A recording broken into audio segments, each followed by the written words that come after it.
Yep, take your time. Yep, statement from you and we'll get started.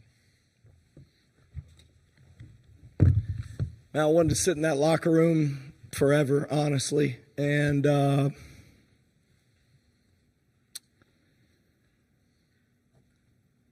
don't know, you get in these moments, and a lot has happened in a short amount of time because the game has a scoreboard. But in my heart, what Chance McMillan did today just doesn't have anything to do with the score. It just has everything to do with what I want to live my life like. And he's obviously in a situation where he probably could have not come back. And I told these guys in the locker room, there's something about laying down your life for your brothers in a position where you could take, I don't know, just the path that is easier, and Chance didn't. Man, I'm so inspired by him, and because of him, I do believe our program is different forever. These guys won the most road games in the Big 12 for Red Raiders, won the most conference games in the Big 12 for Red Raiders, and they just were like always finding ways to win games through tough circumstances. And I think Chance's heart and will to win really was the difference. And the way he competed tonight is so inspiring, and I'm so thankful. And I think those other two guys over there, Darian Williams and JT Toppin, just have been remarkable. And I hate that we aren't continuing to play because I know these guys love each other, and the way Chance prepared gave us a lot of hope that we could win the whole thing. We'll open it to questions for the players. Chance, just hearing what Coach had to say about you and being able to play your final college game here in the Bay Area, what did that just mean to you, especially the night you had tonight? I just came in with the mindset of playing and giving my team the best chance there is. It took a lot. I know by playing there was a lot of risk that came with it, but I love these dudes, so I was willing to risk that. That's really it. Nathan Geese, Lubbock Avalanche Journal, just for Darian and JT, if you can, muster what you got, just the emotions you're kind of feeling right now from walking off the court and having this run kind of end from what you guys did accomplish. I think we accomplished a lot. Not what we wanted, obviously, but I mean, we were picked to finish like 7th in conference. Like nobody, if anybody told you they thought we were going to be in the Elite Eight, they'd be lying to you. So besides our team and our inner circle, so I mean, at the end of the day, I think we it hurts right now when we look back at it. I feel like we could have went farther, but I mean, I think overall we had a good season, and yeah, that's all I got for you. Yeah, same with what he said. It was a good season. Yeah, nobody picked us to be here, so just to look back at it now, I'm just proud, and I love my teammates, and I'm just sad about the outcome. It's just, yeah. For Chance, Steve Cronin from San Francisco Chronicle. First, just trying to just make sure I got it right. What you mentioned, Star of the Sea and St. Thomas Apostle, where you went in elementary school in the city? Yes. Okay, then the question for today, at what point did you realize you could play? And a lot of times athletes say when they're coming back from injury, there's first getting over the injury physically, and then you kind of have to get over it mentally, that maybe you feel okay, but you're not sure. So how did you deal with that part of it? Shout out to Big Mike. That's a dude who always pushes people and tell people what it is, and he was pushing me when I was doing treatment with him. So he definitely helped me get past that mentally. And I was just putting in the work, and when I woke up this morning, I knew I was playing. Further questions from the room for the players? Yeah, just as everything was kind of unfolding there in the last few minutes, was there any moment where you guys thought, okay, this is kind of over for us, or did it just kind of sink in when the clock hit 0 and the game was done? Yeah, it kind of just hit when the clock hit 0. Wish I could change a few plays that happened, but yeah, can't go back and do that. But I mean, I thought we could win it until it hit 0. Same. I thought we could win it the whole game. It wasn't a thought in my mind until the clock hit 0. Obviously, it was definitely some plays we could have changed, especially on free throws. But yeah, I thought we was gonna win it the whole time. Same. Till it hit 0. Okay, guys. Thank you for your time. We'll go with questions for Coach McCaslin from the room.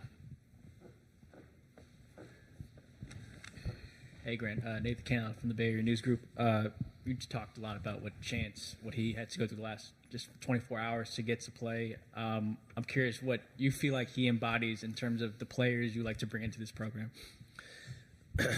I told the guys we do a free shoot the night before we play on the road. If we get in early enough and it's an evening game and it's open, they can do whatever they want. And Chance goes to the block and does form shooting on both ends, and then he goes to the free throw line, and then he shoots threes at each spot, and he does it on both ends. Then he goes back to the free throw line and finishes till the end of the clock. And he is diligent and he's focused. And to me, I did not think he was going to really play. I went into the game thinking he would play maybe a couple of minutes if we had him but he warmed up, and the whole staff was like, let's put him in there early and see how he does. And man, it's almost miraculous what he was trying to do, really. And we didn't win the game, so it doesn't have the same thrill for everybody to write stories. But to me, in my heart, it doesn't change anything. What he was willing to sacrifice for the guys to put himself in position, I don't think anybody really understands it. And in my heart and in our guys' hearts, they know that he loved them that much that he was willing to do whatever. There's not many times you get to see guys do that, and he did. And that's how he lived his life, and that's how he approached the whole season, and that's how he was every day. It's not today. It's how he was every day, and that's why we got the opportunity to be in the Elite Eight, and it really does hurt that we couldn't win it and give him another opportunity to compete. Kyle Bonnegar with ESPN. Clayton obviously hit some big shots down the stretch. What about him is just hard to match up against? And then he also has that ability to get to the line as well. Yeah, that was the part that honestly I was disappointed in, was just that he got to the free throw line so much. And, he's a hard cover. He just is so difficult. He can hurt you in so many different ways. He's dynamic at shooting, but he's crafty in his change of pace, and they do such a good job of moving the ball. And we decided we were going to live with those forwards making threes, and that's what made it difficult when you're keying on him, and then he's starting to get fouled. And then other guys need to step up, and they did. I did think we got fatigued late, like that last 5 minutes. We didn't quite keep 2 on him. We lost him twice, but his motor's real, and his ability to get a shot off is and that's a great Florida team. And I do want to give them a ton of credit because they had a good plan for the last 5 minutes, and I didn't do a good enough job of keeping the ball out of Clayton's hands, and I didn't do a good enough job of getting our guys in the right position offensively so that we could finish the game and win it. Hey, Coach, Jared Johnson, Inside the Red Raiders.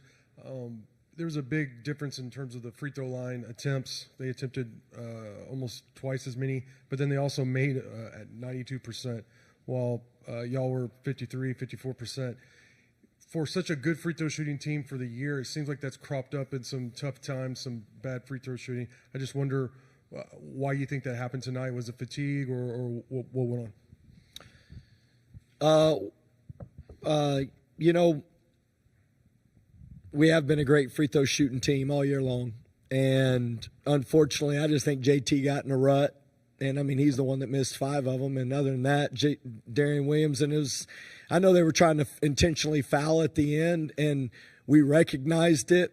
That's where I didn't do a good enough job. But they weren't trying to intentionally foul Darian Williams. That was a mistake. And then he just went up there and missed the front end of the 1-and-1. And, you know, in these moments, that's not what got us beat. And I'm not just saying that as coach speak. I just feel like we pushed the tempo a little too quick late in the game and rushed some things that I felt like if we had a little more composure, and then if we would have been able to defensive rebound and limit the threes from Clayton, then I think that would have been the difference in the game for me. And so, I mean, obviously, who doesn't want to make free throws? Everybody does. Nobody steps up there and misses intentionally, especially in those moments. And I know everybody likes to, but I think there's more effort things involved in this game that we could have done better, and I could have done a better job coaching us down the stretch to put us in better positions. Scott Howard Cooper from Hoops HQ. When Florida starts getting on that run where they're hitting the string of threes that you mentioned with Clayton in particular, what does that do to a defense? How does that change what you want to do, and also emotionally, how does it change? I thought number 10, Thomas's threes were the ones that really hurt us, but those were the ones that we were willing to give up because of the putting 2 on the ball and the rotation. And we actually got a great contest and did make Clayton miss. We just couldn't rebound it. That, to me, that's the difference. I mean, we did end up with 14 offensive rebounds, but the offensive rebounds on the miss, those are the ones that you can't give up. Nathan Geese, Lubbock Avalanche Journal. I know you hate when I ask you broad stroke questions, but when you took over, you said you feel like you can win a title here, and you got so close to coming into this point. What have you learned throughout this whole process of the 2 years to get to this point that you're going to take with you the most moving forward as coach here? Yeah, I'll tell you, it's the character of your guys and their will to win and their heart and love for each other. And I thought it was on full display with Darian Williams playing through injury and Chance McMillan playing through injury, and then the guys that we added to the roster. You know, I told him in the locker room, like Kerwin Walton was just always ready. And I don't even know if we play in this game because of how great he was in that UNC Wilmington game. We're here. So, I mean, you just never know who it's going to be. But those guys were so willing to do whatever it takes to win. And I think that's the foundation of what we'll do moving forward, is making sure those guys, and those guys we added, like Elijah Hawkins, how awesome was he? You know, I mean, he has a triple-double almost, and in the NCAA tournament, and he was unbelievable on Clayton. I mean, Clayton didn't make a three, I think, for a majority of the game till we got toward the end, and it was a big part of it was Elijah, but he did draw some fouls on Elijah. But I thought his competitiveness changed the complexion of their offense and really made them, you know, less dynamic. But them getting to the free throw line and getting fouled was really difficult. But man, just the heart of these guys that we've added and the guys that were here, they all really want to win. They don't care about individual performances, and you know, that's the thing I think moving forward we'll keep focusing on. Last one from the room here. Seniors moving out. JT and Darren have some pro aspirations that they have to kind of consider, and you kind of mentioned it with the portal and everything shifts. Is it even more important now to focus on, like, each season is its own thing rather than trying to take all of this and moving into the next one, because you just never know? Yeah, I'm thankful. I'm thankful that this group of guys, I think, did get a taste and did get to see what it means to really love your teammates the way that I think God tells us to give everything we have. And I mean it. Like, how do you give everything you have? How do you lay down your life? How do you sacrifice for other people? How do you love other people in a real way? And I think that's what builds from year to year. Coach. And I believe that's the heart of the guys that we have, and that's what will be the most important part of these rosters, is that heart. And we'll be able to do it with the guys that we'll have returning because of it. Thank you, Coach. You bet. Thank you.